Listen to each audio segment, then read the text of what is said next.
On se retrouve pour cette deuxième partie dédiée au Baratheon et nous allons parler de tout ce qui est les unités, attachements, NCU génériques. Et on va commencer par les unités. La première, ça va être l'unité de base, le Baratheon Warden. Donc on est toujours sur un coût de 5 points.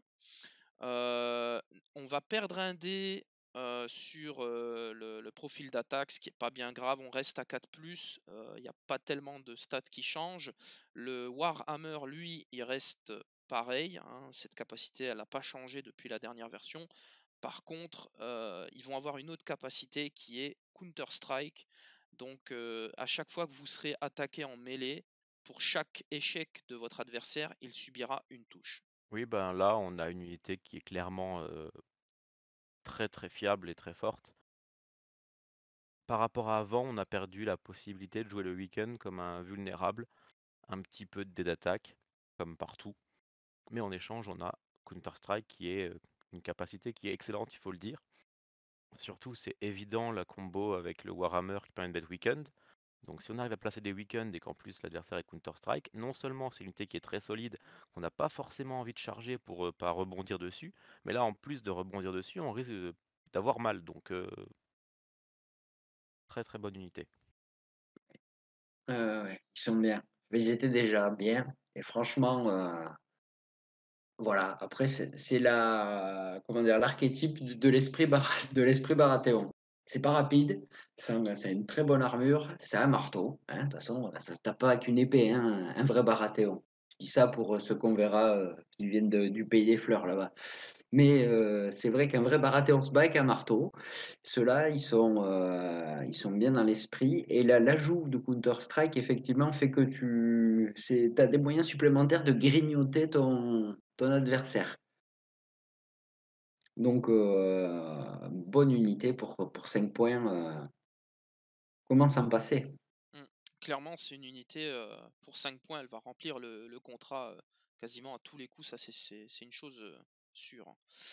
Alors pour répondre à la question de Chabalou, hein, comment s'en passer, ben, voyons voir le reste. Oui?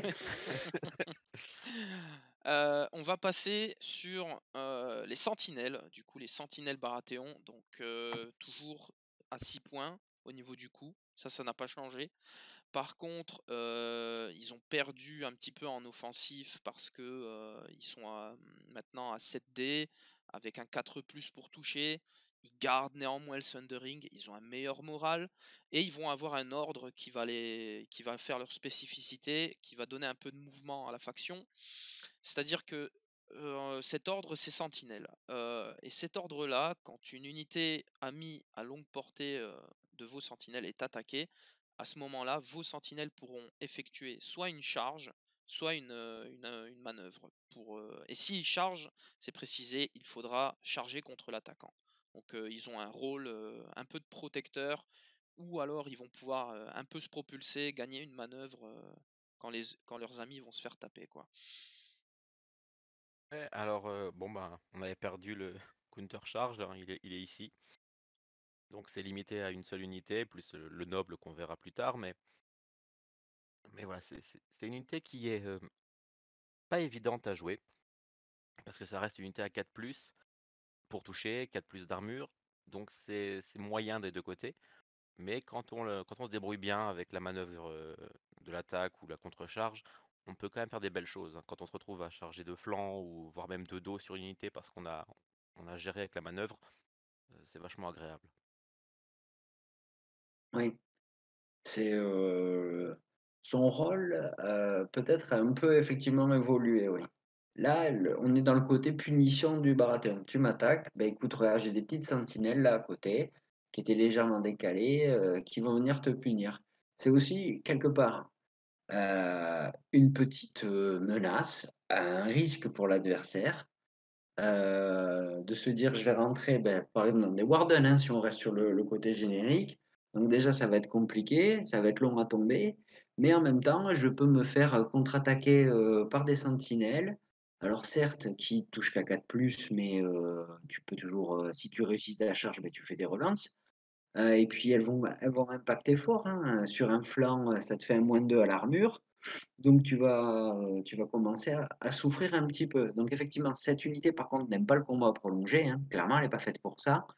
Mais c'est la force de réaction, rapide hors cavalerie du côté Baratheon, on va dire classique. Moi j'aime bien. Oui, et puis bon, bah, on a toujours Hours is the Fury qui peut rapporter un +1 pour toucher. Donc ça peut être utile ici. clairement. Ensuite, on va avoir les fameux Stag Knights. Donc eux, ils reviennent de loin, hein, le nombre de fois qu'ils ont été bâchés, salis, trollés parce que la précédente version pour 8 points, clairement, ils ne valaient pas ce coup-là, ils étaient vraiment mauvais, misérables. Là, par contre, là, il y a eu un travail sur cette unité et là, c'est pas la même chanson, hein, c'est plus la même histoire. Donc, sur la stat offensive, bah, ils ont gardé leur 7D sur les 3 rangs, donc pas de profil dégressif. Sauf que 7D, c'est devenu ce qu'il y a un peu de mieux pour la version là, donc c'est pas du tout la honte. Du 3+ pour toucher en plus de ça. La stat défensive, elle est à 4+ et 5+ en morale. Le 4+, on va le voir, sera compensé par un ordre. Et bon, le 5 de mouvement, toujours qui n'a pas changé. Alors l'ordre, ça va être résilience. Donc quand un ennemi va effectuer une attaque sur votre unité de Stag Knight, après le jet de dés, vous pourrez utiliser cet ordre pour choisir de ne subir qu'une blessure pour toutes les 2 touches non bloquées. Donc là, on a un aspect, ça c'est quand même, ça vient renforcer le côté tank, ça vient compenser la 4+ de sauvegarde. Et ensuite, on va avoir là aussi quelque chose de très important qui est la Stag's Fury. Donc, il y a une espèce de battle endurance. Plus les rounds vont passer à partir du round 2 et plus vos Stag Knights, ça va devenir vraiment une plaie pour l'adversaire, hein. Parce que dès le round 2, ils vont gagner Critical Blow. Au round 3, ils vont avoir Vicious. Au 4, ils vont avoir Thundering. Et au 5, ils finiront par ajouter une touche pour chacun de ces rangs restants. Donc là, on est sur une unité qui va s'inscrire sur la durée. Euh, Avec la 2021, on voit que les parties vont s'allonger, vont généralement prendre des rounds en plus comparé à l'ancienne version. Donc là, vraiment, ils rigolent plus ces mecs-là, hein. Ouais, bah c'est simple, on est passé à une des unités en rapport qualité-prix les plus pourries du jeu, ou voire la plus pourrie du jeu, à une des meilleures. Donc c'est vraiment top. C'est une unité que si on décide d'ignorer, bah, au bout d'un moment, elle va taper très très fort. Et si on veut essayer de s'en occuper rapidement, bah, on va être embêté par la résilience. Donc il faut absolument avoir plusieurs unités qui vont taper dessus, sachant qu'ils ont quand même 5+ de morale, donc on va pas les faire tomber très vite. Donc c'est pas évident de les faire tomber, et voilà, si on les fait pas tomber, bah derrière ils vont taper très très fort. Moi j'adore cette unité, je pense que c'est ma préférée en Baratheon. Alors niveau générique c'est ma préférée. Maintenant tout confondu, peut-être aussi, on verra. Il y a un nouveau shérif dans la ville, c'est ça. Ils ont pris tellement cher que les concepteurs, ils les ont pris en pitié, ils ont dit: «OK, c'était de la boue, on va les transformer en Robocop». Non, clairement, ça c'est ce qu'il disait, c'est l'archétype de l'unité à 8 points, quoi. Salade tomate oignon, hein. Tu tapes dessus, au tir ou au close, ça tient avec l'ordre. Bon, alors effectivement, en multi-attaque, tu vas commencer à les grignoter un peu, mais ouais, je pense qu'il faut les attaquer de multiples fois très, très vite, en fait. Il faut essayer de les sortir assez rapidement. Mm. Voilà. Si tu ou alors tu as suffisamment, tu as pléthore, tu as des stratégies pour, les éponger, réduire leurs touches, bloquer plein de touches. Peut-être que tu vas pouvoir tenir un peu si tu as ou alors beaucoup de sustain pour, continuer à alimenter en troupes pour bloquer les Stag Knights. C'est possible d'avoir un jeu contre, sinon effectivement il faut les traiter rapidement parce que c'est, monstrueux. C'est monstrueux le potentiel que ça a en fait, plus la partie avance. Donc enfin, en générique, ça a une belle tête de chausson pour général aussi, hein. Clairement. Complètement, complètement. Alors petit conseil, si bon, je pense que c'est pas un truc exceptionnel, mais Mance Rider en free fall, il aime bien affronter les Stag Knights parce que avec sa petite capa, il peut facilement annuler l'ordre et il peut vite tomber du coup derrière. Ouais, c'est vrai. Ou donc Oui, du coup Tyrion, en version générale ou version attachement aussi? Tout à fait. mmh, oui, après il y aura des parades, hein, moi je pense, aux habitants des îles de Fer, qui ont tendance à multiplier les attaques et à grignoter, avec leur petit Sundering, ils aiment pas non plus les Stag Knight, mais voilà quoi, Oh, il y a de quoi faire, hein. En Stark, il y a aussi un petit Winter is Coming, enfin il y a des choses, mais ça reste une excellente unité. clairement. Du coup, on va passer sur, la dernière unité générique qui n'est autre que, l'emblématique cavalerie Baratheon, donc les Champions of the Stag. Là, on est sur une baisse de coût en points de 2 points, donc il passe de 10 à 8. C'est formidable, hein, quand on Même voit pour ça. on va voir, les stats et on va voir pourquoi la baisse de coût en points est vraiment bienvenue. Donc pour 8 points, la stat offensive, elle est très correcte. C'est du 7D à 3+ au premier rang, 5 au deuxième. La save, n'en parlons pas, c'est du 2. Le moral a pris un petit point, il est à 6, ça reste quand même bon. Et par contre, là, en capacité d'attaque, ils vont tout le temps avoir critical blow. Donc ça, c'est vraiment super. Et à chaque fois qu'ils réussiront une charge, l'ennemi deviendra affaibli. Et là, vraiment, quand on a une 2+, et quand on commence à coller des affaiblis, quand on engage quelqu'un, ça devient dur à tomber, hein. Oui, c'est une unité qui va être très très solide et puis qui a un petit peu de mobilité puisque ben, c'est de la cavalerie, même si elle reste à 4 en mouvement. Mais voilà, donc c'est une unité qui est assez complète, hein. Elle tape fort, elle a de la mobilité et elle est résistante, très résistante. Maintenant, moi j'avoue que la cavalerie à 8 points qui est très solide, c'est pas forcément ma tasse de thé parce que j'aime bien que ma cavalerie elle tape fort quoi. Et quand on a les Flamemen en comparaison en neutre, bah des fois, voilà, des fois on préférera peut-être les Flamemen. Ça dépend des styles. Effectivement, le Flademan, sur son impact, est plus décisif et puis ça dépend comment tu orientalistes. Si tu travailles plus sur la panique, le moral, le Flademan s'intègre bien. Celui-là, il est, plus dans la lignée d'un Baratheon, on va dire classique, quoi. Ouais, ou d'un Renly Heu quoi. ou d'un Ren oui, oui, oui, ou d'un Renly. C'est vrai que du coup, s'il y a une ligne de partage à faire, le côté Stannis qui aime bien faire du mal sur la panique et le côté Renly qui aime bien encaisser, et tenir longtemps, et bah, c'est une ligne de partage sur la cavalerie. Mais de plus, c'est la seule unité qui est de plus, native, Avec les Dragonstone avec notamment. les Dragonstone, mais je veux dire avec autant de points de vie, Oui, oui, oui. voilà. Donc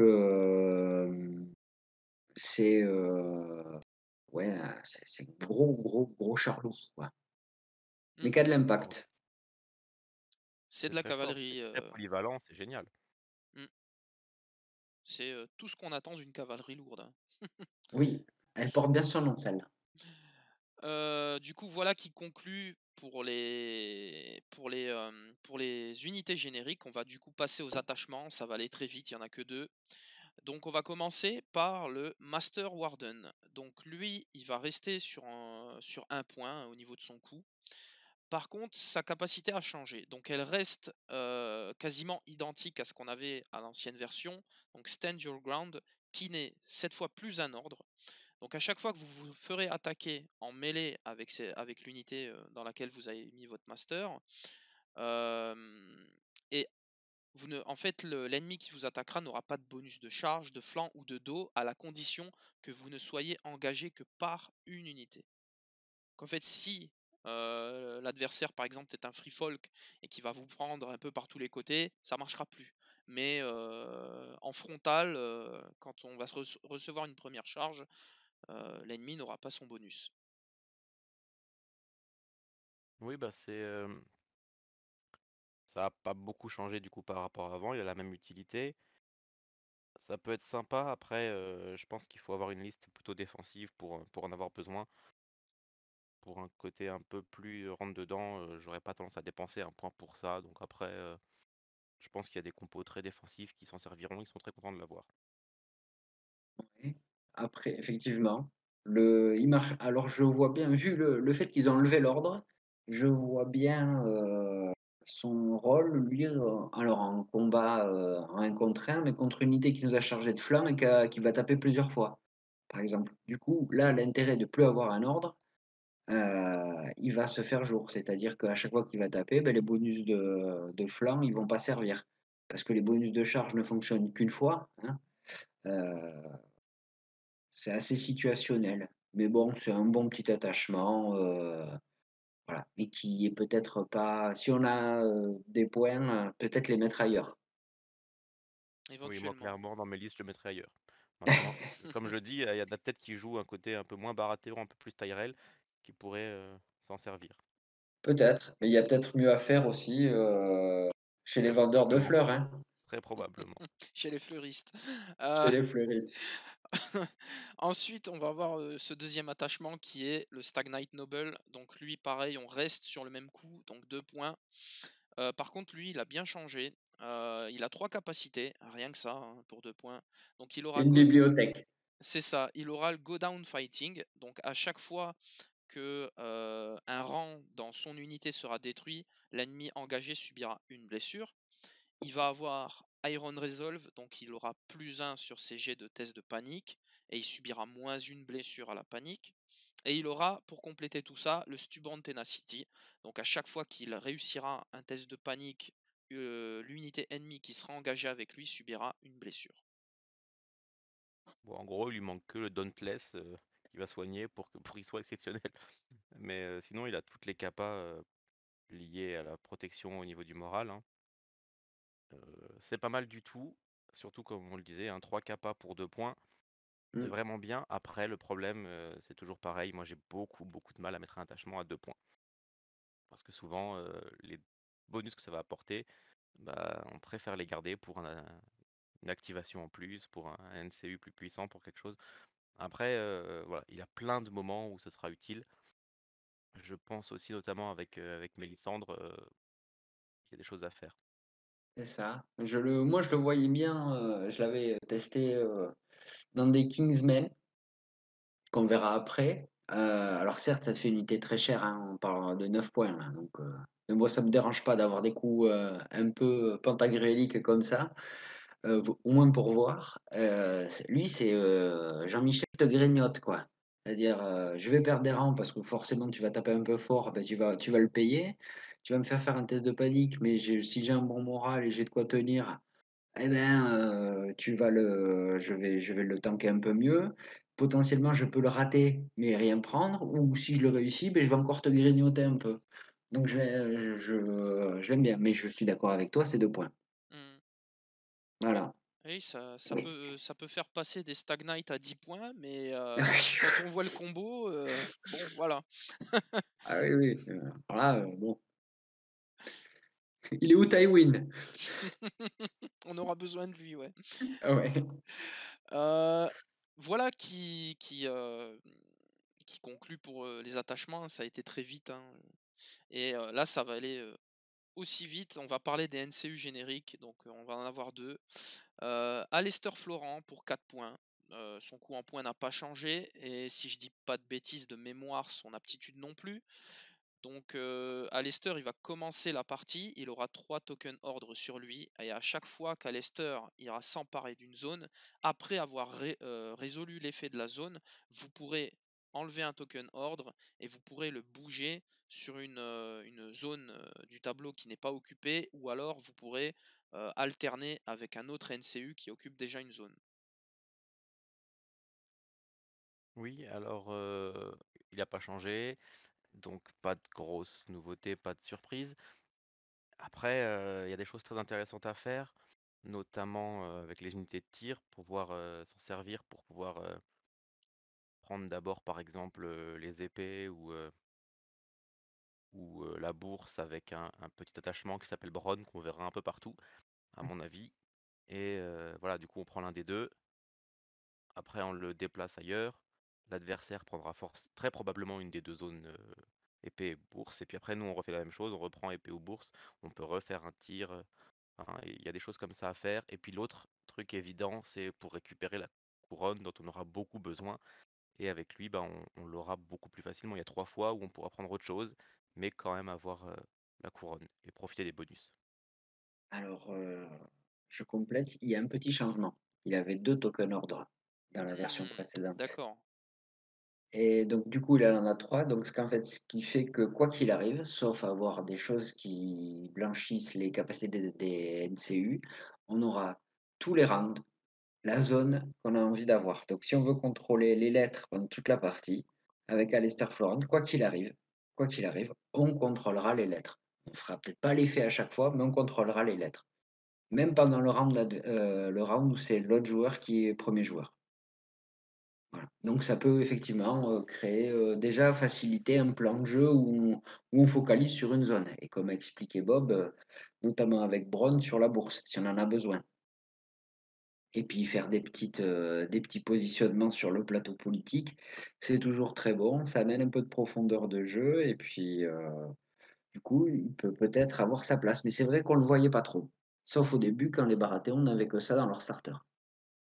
Hmm, Ils n'avaient que ça pour jouer.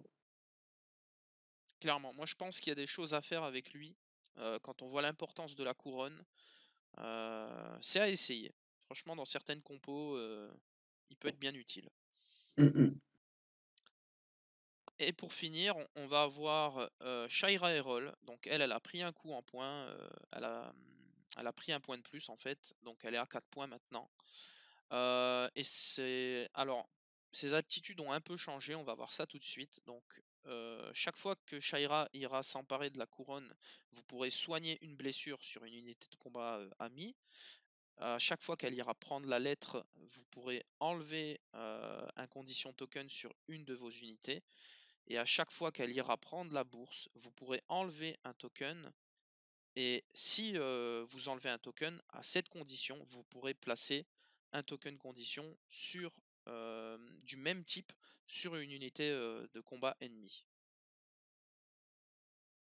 Oui, bon, 2 petits changements, enfin 3 petits changements du coup, hein. Le premier c'est son coût, qui est passé de 3 points à 4 points. Le deuxième, comme tu l'as dit, pour pouvoir mettre un token avec la bourse, il faut, d'abord l'avoir enlevé, le même et petit bonus sur la couronne. Donc ça, c'est sympa parce que du coup, bah, voilà, on l'a dit plein de fois, il nous faudrait la couronne en Baratheon, donc voilà, une petite raison de plus de prendre la couronne. Ça reste léger, mais heu, mais voilà, une petite wound, bah, ça peut faire la diff, donc pourquoi pas? Rien à rajouter. Sauf que j'aurais commencé par elle parce que c'était une dame et on est galant. C'est tout. Ouais, mais Alistair Florent est un peu plus âgé, alors, Voilà, Ah! on, Oh, on- ah on fait de la d'accord. place pour. On va Ouais, il est se, va on va se faire il engueuler, on est va se faire engueuler. ouais, ben, en fait, c'est parce qu'Alistair Florent est vacciné, Ouais, voilà, il peut jouer avant les autres, lui. c'est ça. Bref, sur cette petite blague, on va pouvoir s'arrêter là au niveau de la partie générique.